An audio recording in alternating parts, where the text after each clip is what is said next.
Eu gostaria de falar para vocês hoje, quer dizer, o tema disso aqui é a UFRJ que queremos para os nossos filhos. No meu caso, para os nossos netos, né? Mas a UFRJ que nós queremos, para pensá-la, é necessário que eu conte para vocês um pouco da minha trajetória acadêmica e da minha trajetória pessoal. Eu entrei para a universidade, para a UFMG, para a Faculdade de Direito, quando eu tinha 16 anos de idade. O que por si só já é um problema. A gente entrar para a universidade, ter que construir uma carreira acadêmica, quando a gente ainda não consegue lidar com os próprios hormônios, né? Então, eu entrei para a universidade, não sabia o que eu estava fazendo ali, eu não sabia o que era o curso de Direito, eu não sabia, eu só não sabia. Então, entrar para a universidade, para mim, foi uma violência. Foi como me tirar do meu mundo e me transportar para um universo totalmente desconhecido. Para completar essa história, eu fui mãe aos 18 anos de idade e tive 2 filhos seguidos. Então, aos 19 anos, eu era mãe de 2 crianças, estudante da universidade, na graduação de um curso que eu não sabia para que servia. Ou seja, a minha graduação foi um horror. Eu não conseguia me entrosar com a minha turma, eu não conseguia lidar com a minha vida, cuidar da minha casa, eu não conseguia fazer nada direito. A universidade, portanto, para mim não existiu durante o período da graduação. Quando eu terminei a graduação, eu não tinha criado vínculos com a minha turma. Portanto, pensar na construção de uma carreira jurídica, né, nas possibilidades que me seriam oferecidas depois de formada, isto simplesmente não existiu. Eu saí da faculdade, eu era uma boa aluna, apesar dos pesares, tinha um bom histórico escolar, tinha uma formação técnica, mas eu não sabia o que eu estava fazendo ali com aquele curso de Direito, com aquele diploma nas mãos. Então, o que eu fiz? Eu fui pensar em me colocar no mercado de trabalho. E essa questão foi para mim horrível. Foi horrível. Na época que eu me formei em 1986, não havia concursos públicos na área de direito como há hoje. Você tinha aí uma outra possibilidade de fazer carreira como juiz ou como promotor de justiça, mas não era essa febre de concurso que passou a existir depois dos anos 90 no Brasil. Então, a minha perspectiva, como a da maior parte dos meus colegas, era simplesmente entrar para a carreira da advocacia privada, me colocar em algum escritório. E aí eu comecei a me deparar com o primeiro grande, o segundo grande, quer dizer, é o primeiro grande problema da minha vida, acadêmica e profissional, que era a questão de gênero. Ela já tinha aparecido lá atrás, quando eu tinha 2 crianças e tinha que estudar e tinha que cuidar dos meus filhos, e não tinha com quem dividir essa tarefa. Já existia, ela já me acompanhava. Foi minimizada na graduação porque a UFMG tinha creche. Tinha creche para alunas, para funcionárias e para professoras. Então, como tinha creche para os meus filhos, eu consegui concluir a graduação. Mas quando eu tento me colocar no mercado de trabalho, com 21 anos de idade, que foi a idade com a qual eu me formei, eu era jovem, eu era bonita, naquela época eu era bonita, então era uma tragédia. Isso só pesava contra mim. Eu chegava nos escritórios, fazia entrevista, tinha um bom histórico, mas eu era uma mulher jovem e bonita. No pensamento, e pior, divorciada. Tinha acabado de me separar do meu ex-marido.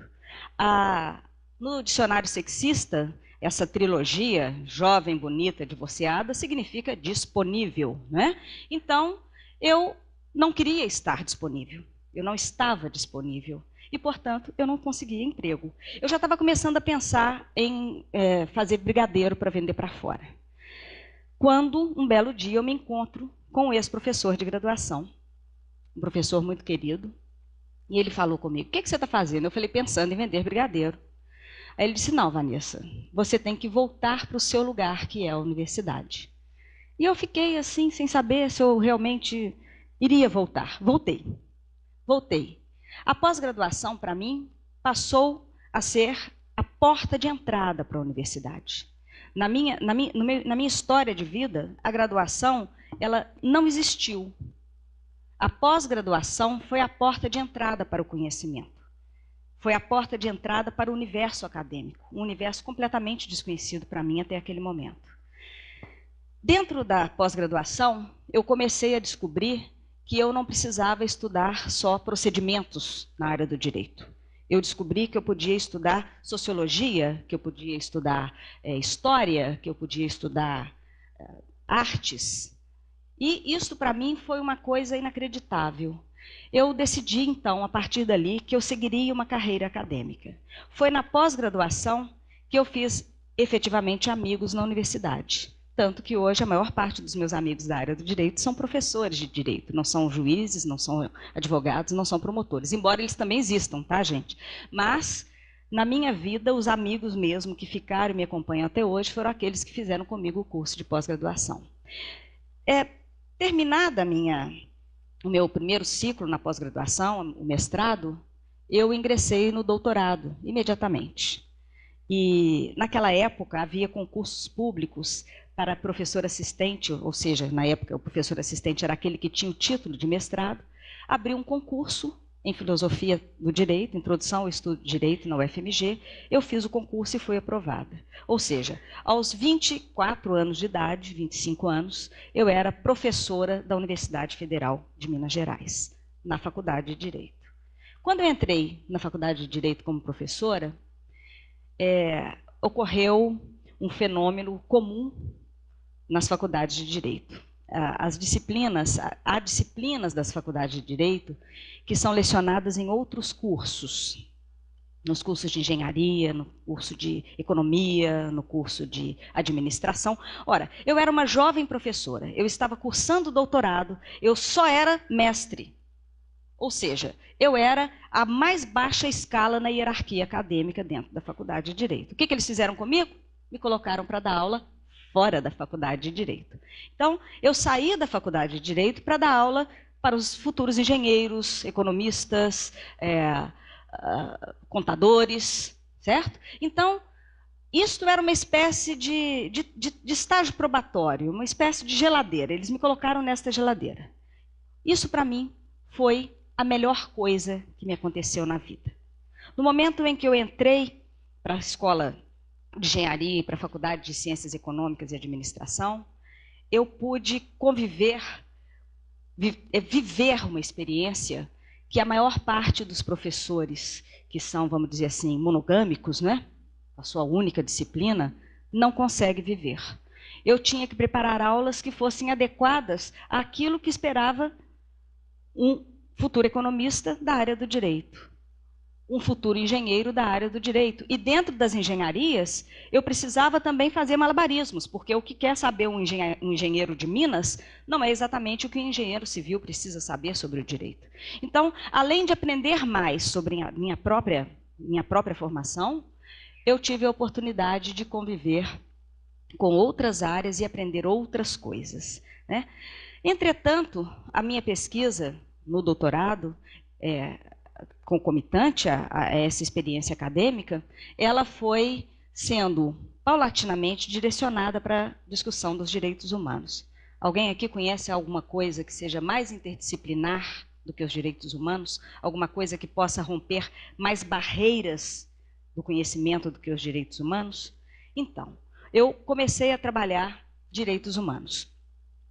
E essa pesquisa acabou levando a uma conclusão de uma tese de doutorado que era em uma área muito diferente da área do meu departamento, naquela época, tá? Então, o estudo de direitos humanos, ele estava concentrado nas faculdades de direito, nos departamentos de direito constitucional e direito internacional público. Ou seja, eu passei a ser uma professora fora de contexto dentro do departamento para o qual eu tinha feito concurso.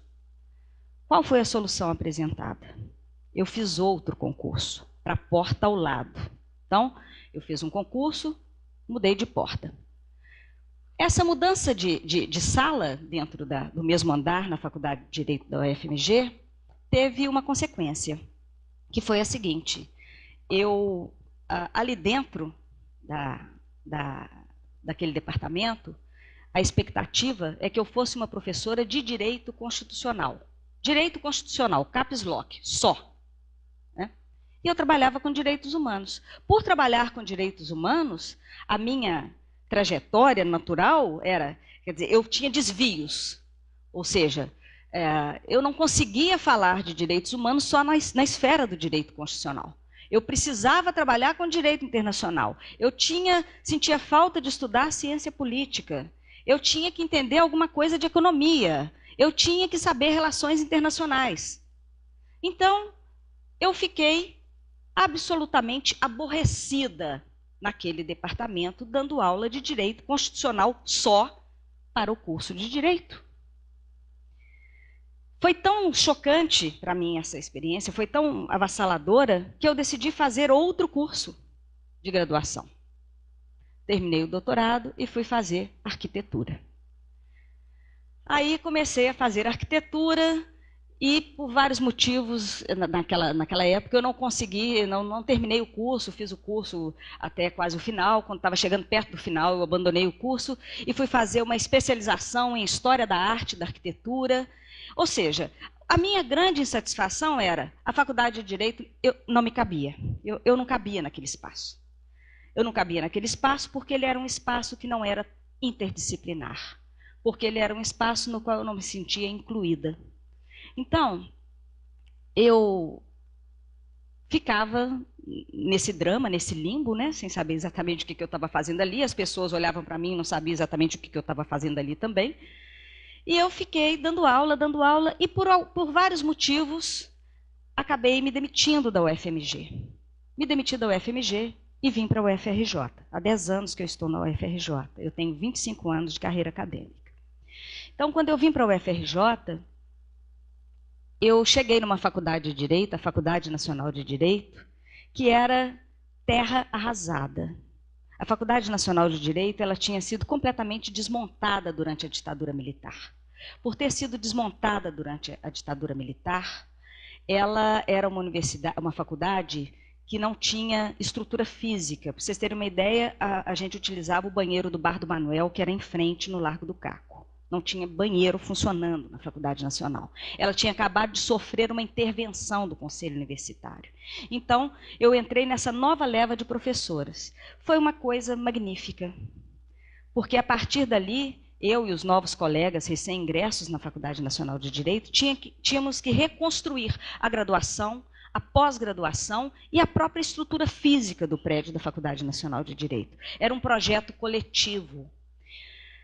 E eu me senti extremamente acolhida por esse projeto, dentro da UFRJ. Então,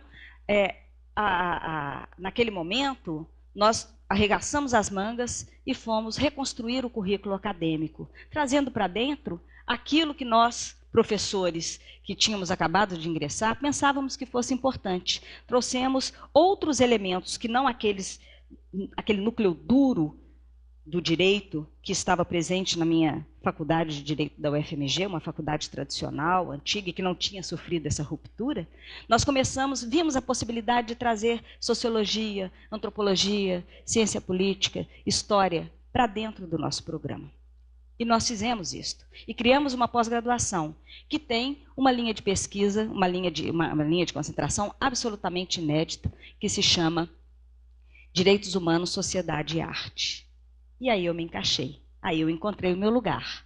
Então, a universidade, há algumas questões para responder a pergunta qual a universidade que nós queremos, que eu considero extremamente relevantes. A primeira questão, a universidade, ela tem que ser inclusiva. Ela tem que ser inclusiva desde a graduação. E este ser inclusivo significa que nós temos que desenvolver afetos. Nós, professores, precisamos descer um pouco do nosso tablado. Nós precisamos aprender com os nossos alunos. Como eu fui uma jovem professora, eu não me senti incluída porque eu estava lá embaixo na estrutura da academia. Como estudante, eu não me senti incluída de forma alguma na graduação. Então, a universidade que eu quero para os meus filhos, para os meus netos, essa UFRJ, ela tem que ser inclusiva. Ela tem que trazer para dentro as mulheres. Há vários mecanismos possíveis, não é? Uma jovem como eu, naquela época, com filhos pequenos, se eu não tivesse creche, eu não teria me formado, eu não estaria aqui conversando com vocês. essa universidade, ela tem que ser incluída para as classes sociais que sempre foram alijadas desses processos. Elas precisam estar aqui dentro. Não é só a questão das cotas. É necessário que nós pensemos na forma de efetivamente fazer com que essa universidade seja participativa nas tomadas de decisão. Nós temos que ser inclusivos em relação à etnia, à raça. Todas essas questões têm que estar presentes nas nossas discussões como professores, não só de direitos humanos, como professores da área de artes, como professores da área de ciência e tecnologia, como professores de medicina. Elas têm que estar presentes. Então, a universidade que eu quero é uma universidade que seja inclusiva. A segunda questão em relação à universidade, a partir dessa minha trajetória acadêmica e pessoal, essa universidade ela tem que criar formas de conciliar o saber da graduação com o saber da pós-graduação. Não é razoável que nós formemos na graduação meros técnicos, que a gente não traga uma reflexão mais profunda para os nossos cursos de graduação. Esta foi a minha experiência e não foi boa. Não é? Então, é necessário que a gente crie essas pontes de conciliação entre graduação e pós-graduação, não pode haver um degrau entre elas. A terceira questão que me comove quando eu penso a UFRJ que nós queremos, e para mim é uma das mais importantes, é a ideia de interdisciplinaridade. Nós precisamos conversar entre nós. Nós precisamos fazer conexões entre os diversos saberes. Nós precisamos romper as hierarquias de saberes dentro da universidade. Hierarquias de poder e hierarquias de saber. Se nós não fizermos isto, nós não conseguiremos refundar a universidade. E refundar a universidade, no meu entendimento, é fazer com que ela efetivamente seja o que diz o vocábulo latino universitas, né? Totalidade. Um pouco de tudo, um tudo de cada pouco. Muito obrigada.